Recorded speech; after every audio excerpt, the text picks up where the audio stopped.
Hi, my name is Gibson, and I'm the co-owner and creator of the Personal Development School. This is your daily breakthrough video, and in this video, I want to talk to you about something that's come up for me a lot as I have seen this channel grow.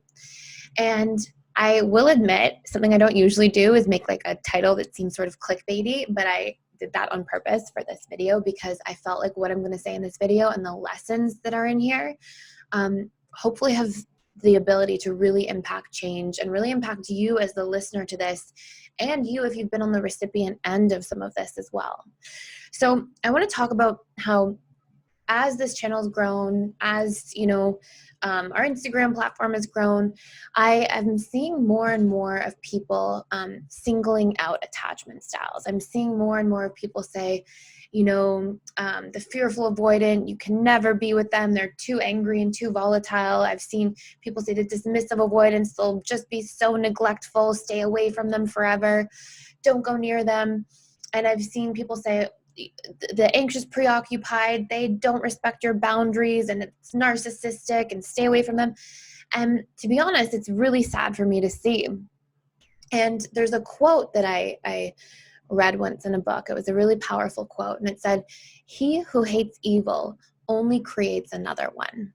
So in other words, whatever we are hating, we're just creating more of, right? Hate doesn't solve hate. It only creates more of it, right? And so it's tough to see all these people, and to be honest, it's not like a huge portion of people, it's not like the whole thing, it's just I see it every so often, and I want to share some really powerful things. I really hope you stay till the end of this video. I want to share some really powerful things, about the different attachment styles and the different patterns that take place, and a little bit about what's going on there, but B, about how we can shift our perception to do something that empowers us and puts an end to creating more of a vicious cycle in the world, okay? So I want everybody to recognize too, when we are hating something, okay, when we are angry, when we are resentful, when we are bashing, when we are demonizing, when we are spreading more fear of that person or fear of this type of person, we are first suffering, okay? Whatever happens through you is happening to you first. And I don't just mean like on a philosophical level, I mean like neurochemically. So whatever thoughts and feelings we're creating and then expressing and sharing and pushing around, we're actually, like, if we're angry, we're experiencing painful neurochemical reactions that are happening within us as we're doing this, as we're creating some of this. And so whenever we do that, number one, we hurt first. And number two, we imprint our subconscious mind in a really painful way. Separation always hurts, okay? Whenever we create separation between that person and me, or that person can hurt me or be bad, and I don't mean like looking at patterns and being like, oh, let's observe them and try to understand them and work towards healthy solutions. I mean like judging, labeling, condemning, making generalized sort of sweeping accusations, these sorts of things. When this happens, all that I've come to see is that we create this enemy mindset. So the mind attacks itself, and then feeling that it has been attacked, it seeks to defend or attack back. And what does that mean? Well, I want you to imagine that you're around somebody and you feel like this person is judgmental, okay? So let's say the person is judgmental. What do? We first personalize it. The actual personalizing of oh my gosh, that person's so judgmental. What do we make that mean about ourselves? At a subconscious level, usually it elicits or ignites previously stored associations that are creating insecurities within you, or that might be stored insecurities within your programming of yourself. So you go, this person's judgmental, oh, they're going to think I'm not good enough. And right away, that we don't know that person's judgmental because they're in fear, because the mind needs to put things in boxes and categorize them to try to create a buffer between itself and reality in order to feel safe. We don't know that the person's judgmental because they truly think that you're not good enough, or that you're bad, or that you're wrong. But this is what the mind does. It reacts this way, right? So, and not for everybody, but largely, it's a common pattern. So the mind feels afraid because somebody's judgmental, and it gives meaning to itself, like, oh, I'm not good enough. This person thinks I'm not good enough, or they're going to criticize me, fear of criticism. And so the mind actually attacks itself, and then believing that it has been attacked by somebody else's emotional, the way that they show up, it then seeks to defend, but now we've just created this enemy and we've created separation and we've created our own fear. And then oftentimes we get into these uncomfortable or dramatic or painful situations, and now we're just caught in this loop. And so this isn't to say, and let me go into another part about boundaries here in a second, but the only reasonable solution is to try to create understanding and depersonalize the story that we're telling and stop attacking ourselves by giving meaning to somebody else's actions.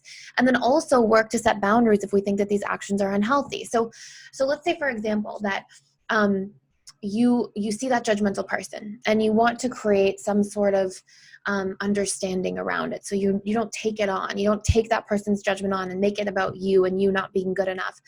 One of the first things you can do is try to look for somebody's sponsoring intentions behind their actions. So you might try to understand, okay, because intentional understanding produces compassion. When we try to intentionally understand what is creating somebody's actions or their demeanor or their mannerisms or the way they show up that might feel uncomfortable to us, it helps to produce compassion. And compassion frees us from being in that attack defend mode that's impacting us neurochemically, especially at a subconscious level.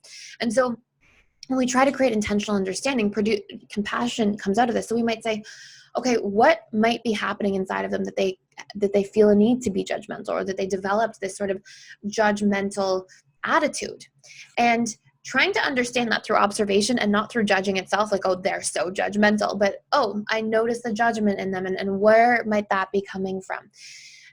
Doing this helps us to relieve that, tendency to personalize things, and we get to sort of be set free from the cycle. Now, some people fear this approach, and what I see is that if some people fear trying to understand others, it's not that, we're supposed to hold on to resentment and keep personalizing things and that's the answer.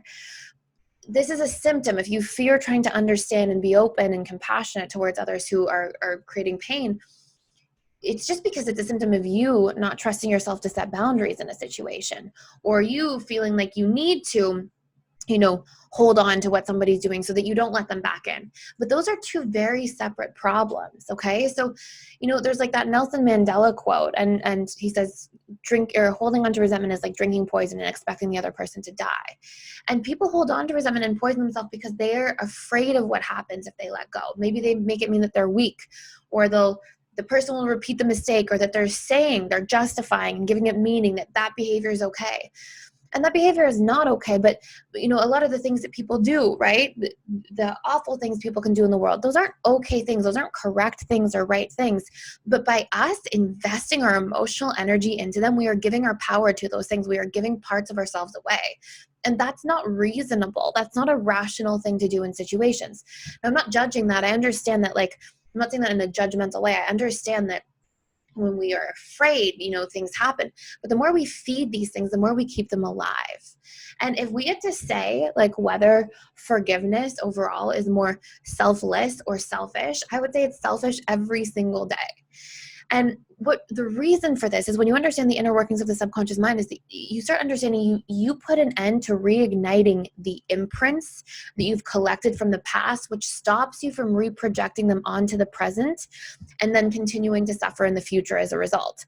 So maybe you see somebody emotionally unavailable. Let's say it's a dismissive avoidant, and you make that mean when somebody's emotionally unavailable to you that you're not good enough. As long as you keep that dynamic alive, every time you're around somebody emotionally unavailable, that imprint's going to rise up again. And you're going to fire and wire it further and further into your own subconscious mind. It's still going to be the operating filter that you see the world through when you're around those emotionally unavailable people.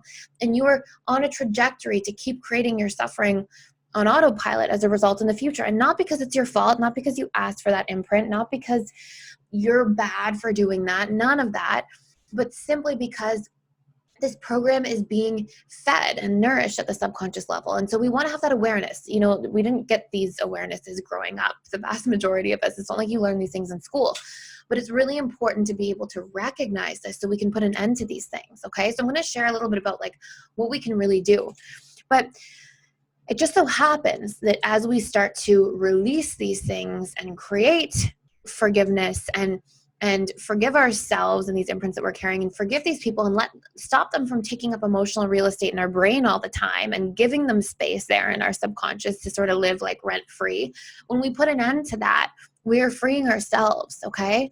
And I want you to try to feel for a second what it's like when you're holding on to the past and then constantly reprojecting it. Like, you have a judgmental coworker or boss or friend or somebody who that's their way of coping with the world. And then you're around these people. What do you feel? Or what does it feel like to hold on to resentment and be angry and not allow yourself to move forward in a relationship that you value and with a person you love?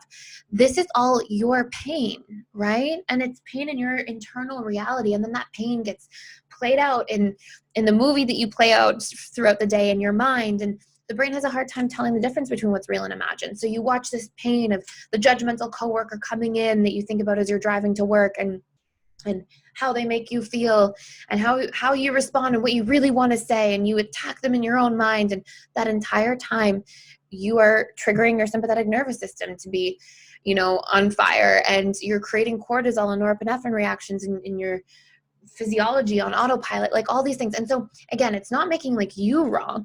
It's just so important to be aware of these things so we can start freeing ourselves from them. And then imagine instead that you just let that person be judgmental and you try to understand it. Like, oh, I see that they are in fear. And I actually know what it's like to feel afraid and to try to put things in boxes in order to try to create safety for myself. I understand that.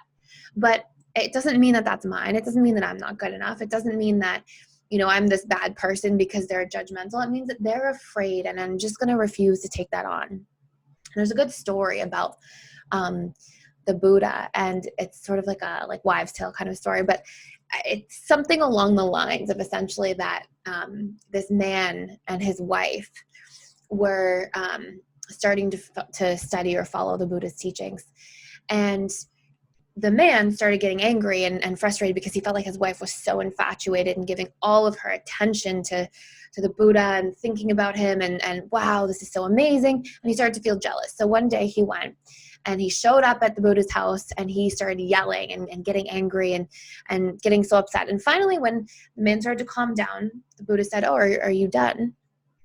And the man was like, "Yes, I'm done." And the Buddha said, "If you come to my house and I offer you a meal and I cook that meal for you and you refuse to eat it and then you go home, to whom does that food belong?"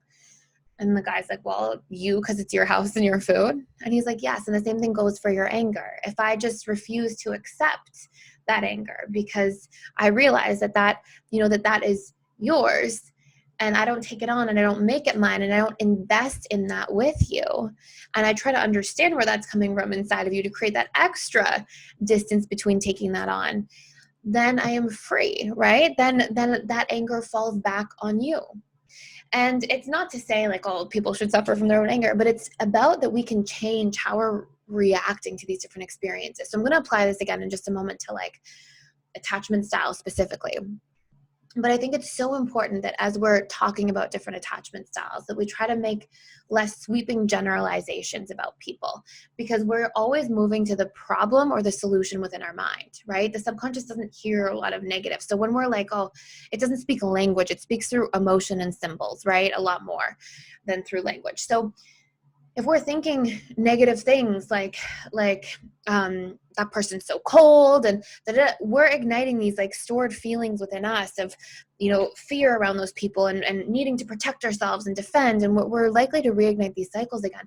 And so anytime we're fighting a problem, we're actually feeding it, and we want to replace moving towards the problem with moving towards the solution. We want to be for problem-solving thinking, okay? And one really good example I've given to people historically in my practice this way is, sometimes people would come to me who really struggled with like emotional overeating and things like that. And then they get into these really strict diet patterns and diet programs, and they'd be like, don't eat bad food, don't eat bad food, don't eat cookies, don't eat cupcakes, don't eat like donuts, whatever. And all that's happening at the subconscious level is your brain is just getting fired and wired to your subconscious speaks through emotion and symbols. So it pictures the donuts and the cookies and the cupcakes and whatever else, and you're just like firing and wiring that into your subconscious. And because your subconscious is responsible for 95 to 97% of your thoughts and feelings and decisions and emotions and behaviors, the fighting the problem feeds it. And that actually isn't like a just philosophical thing again. That's like, that really is what's happening. And if we can change that thinking to moving towards the solution, so if we can go, okay, I'm going to eat salads, I'm going to eat smoothies, I'm going to eat healthy things, I'm going to take my vitamins, and if we can put our focus towards moving towards the solution, it actually empowers us, right, the most. And so the same thing applies, right? I've heard things like the fearful avoidance too volatile, or the DA is too neglectful, or the AA disrespects boundaries. And I just want you guys to know, like, not only are those sweeping generalizations, but they're largely untrue. Like, what the root of the matter is that people are in pain, they're hurt, they've developed unconscious coping mechanisms to deal with trauma. They don't know that these unconscious coping mechanisms are running their lives because they are subconscious. And as soon as people have the tools and the awareness, most people really want to heal. And I've seen personally, like, thousands of people at this point, between workshops and inside of the school and in my practice over the years and in doing work with couples specifically. Like, I've seen so many people heal and transform their attachment style. And I'm one of those people myself, like, as somebody who was very fearful avoidant and have overcome that completely. Like, these things change. We weren't born with an attachment style. It developed really early because of the way it was imprinted into our subconscious mind through repeated exposure to emotional experiences, or exposure to experiences that elicited an emotional result. And that repetition plus emotion is a big part of what reprograms the subconscious, or programs it in the first place. So just like we got those programs instilled into us, we can deprogram them using some of the same tools. And human beings are beautiful. Like, when people realize that they're causing pain, and they realize their part in it, and they realize that there's something they can do and feel empowered to do around it, people are motivated to change, and every attachment style changes. Dismissive avoidance change, fearful avoidance change, anxious preoccupied change. And sometimes they get stuck in different parts at longer periods of time. And it maybe one person can change their attachment style very quickly, in a matter of weeks, start seeing all these major breakthroughs. Maybe another person takes 3 months to really get to these points. Maybe another person takes 6-7 months because they've got so many traumas in their history. But I just want us to all know that, what matters is that we look towards creating messaging. People read messages on the YouTube videos here, and people read messages in the Instagram comments, and people who are, like, working on themselves. It's going to hurt to see, like, all FAs are this way, or all DAs are that way, or stay away. Like, it becomes painful for people to see that, who are trying to work on themselves. And so not only is that just untrue and a limited point of view, it would be fair to say that it's really hard to change your attachment style when you don't know that you have an attachment style, or when you have no tools for how, and when you're just operating out of that subconscious state. Yeah, totally. But that doesn't mean that that's not a possibility. And it doesn't mean that there aren't hundreds of thousands of people, I'm sure, working on themselves around the world right now who are making these amazing changes. And let's try to create messaging that encourages these people to grow and expand and better themselves, instead of messaging that keeps people in boxes and says, you are who you were in the past and you can't ever be outside of this box, because that only creates more hurt and pain in the world. So the number one thing that I've seen to be the determining factor is, are people willing to show up and do the work? And if they are, I've seen that it's almost difficult to not have tremendous breakthroughs in terms of attachment style reprogramming. And all attachment styles, want to do this work, but it's based on different individual personal experiences. There's a lot more to it than just one attachment style doing it and not the others. And so I want to say one last thing here too, which is that we are all extremely responsible for our own boundaries, and we all deserve to walk away and should walk away from people who are causing pain, especially if they're not willing to show up and change, right? And that's healthy. And to say we should leave relationships that hurt us, and to say that we should get away from this person because they're literally causing pain and toxicity, that's healthy messaging. But to take that and say, all fearful avoidance cause pain and stay away from them forever, that's when we get into these really muddied waters. And that's when we actually create re-traumatization and fear and pain and anger within ourselves, and get into that attack defend mindset. And then that just sort of spreads more collective pain, right? So pain doesn't solve pain. So that's basically everything I think I wanted to say. But, last thing I'll say too is be try to be really in charge of your own boundaries too. Like, we teach people how to treat us. So if you're consistently showing up and speaking up and sharing your needs with all different people in your world, between coworkers and friends and family members and romantic partners and children, if you're doing that, you're going to see your relationships change overall, irrespective of what anybody else's attachment style is. And again, we can also walk away when we see somebody not being able to do the work. But also, I encourage people, if you're not in like an unhealthy situation where there's toxicity in the relationship, but just like friction and you're in these attachment style patterns and that's tough, try to work on it first and see, like, show up really well for like 2 months, 3 months, try to do everything, because the only thing you're going to do by showing up really well and very consistently is practice showing up with healthier patterns and start reprogramming your own painful patterns within the relationship dynamic to yourself. And if you see nobody's moving the needle that you're talking to, if it's a friend or family member you're trying to, reconcile the relationship with or move the relationship along with, if they're not showing up and they're not doing the work, then okay, I have to set more of an absolute boundary. I have to take greater space, and that's so okay and that's so healthy. But let's not demonize people and in essence hurt ourselves for doing so, and then keep those painful wounds alive from the present, from the past, bring them into the present, and then keep, sort of firing and wiring them to show up again in our future. So thank you so much for watching this. I hope that you don't mind that I shared some of these things. I just felt they were really important. I know it's not the typical attachment, reprogramming and different things, but I felt like there were some really important lessons in here today. And I guess that's pretty much it. So thank you so much for watching, and I will see you in the next video.